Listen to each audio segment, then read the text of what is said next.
Good morning friend ថ្ងៃនេះនាងខ្ញុំសូមចែករំលែកគឺជារឿងប៉ាត់តែម្ដងតើ friend ដឹងទេអ្នកខ្លះ friend ខ្លះក៏អត់ទាន់ដឹងចំណុចខ្លាំងរបស់ស្ត្រីចំពោះដៃគូរបស់យើងមិនថាប្តីឬមួយក៏ដៃគូយើងសង្សារអីចឹងណាតើអាចចងចាត់ដៃគូរបស់យើងឲ្យបំភ្លេចយើងមិនបានទេគឺមាន3ខទី1សម្រស់យើងគឺនៅតែស្អាតជារៀងរហូតចាសម្រស់យើងត្រូវតែស្អាតជាដាច់ខាតតើសម្រស់ទៅនៅតែជាស្អាតតើធ្វើយ៉ាងម៉េចចាដូចជាញ៉ាំអាហារល្អហាត់ប្រាណចាកុំឲ្យមានជំងឺឈឺស្កាត់អីចឹងបានន័យថាសុខភាពយើងគឺល្អសម្រស់គឺនៅតែស្អាតចាទី2យើងត្រូវតែជាស្ត្រីខ្លាំងត្រូវតែមានលុយហើយដែលមានលុយយើងត្រូវទៅធ្វើការយើងអត់ពឹងពាក់ទៅលើដៃគូរបស់យើងឬមួយក៏លើកដៃសុំទៅដៃគូរបស់យើងថាចង់បានលុយពីគេអត់ទេ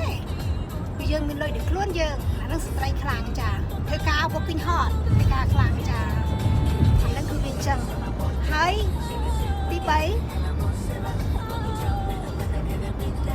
គឺចំណុចគឺបានន័យថាបេះដូងគឺល្អបានន័យថា you good heart ភាសាខ្មែរយើងមានគឺជាមនុស្សដែលមានគុណធម៌ចាគុណធម៌ច្រើនណាស់ចិត្តល្អជួយគេចិត្តបន់សំណាងចិត្តល្អអានឹងច្រើនចាហ្នឹង3ខនេះដែលអាចយកចិត្តប្រុសបានយកចិត្តប្តីយើងបានទោះបីគេបែកគ្នាក៏ដោយទៅដល់ទីណាក៏ដោយក៏គេនៅនឹកឃើញយើងជារៀងរហូតចានេះចំណុច3នេះគឺសំខាន់ចំពោះខ្ញុំព្រោះខ្ញុំដកពិសោធន៍ខ្លួនខ្ញុំហើយចាដកពិសោធន៍ខ្ញុំហើយចាដូចជាហេតុអីខ្ញុំមាន reason របស់ខ្ញុំទេដូចជាអតីតប្តីរបស់ខ្ញុំទោះបីគាត់បែកពីខ្ញុំមិនដោយគាត់នឹកឃើញខ្ញុំរហូត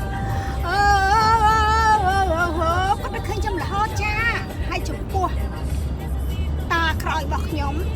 កុំធ្វើឲ្យអូនខឹងតែកូនអូនខឹងអូនដល់និយាយរបងមានអារម្មណ៍មិនសប្បាយចិត្តញ៉ាំមិនបានពេកមិនលក់ចាហ្នឹងគឺចំណុចខ្លាំងរបស់យើងស្រី3ប្រភេទគឺខ្លាំងមែនតើចាការចែករំលែកពីនាងខ្ញុំដឹកពិសី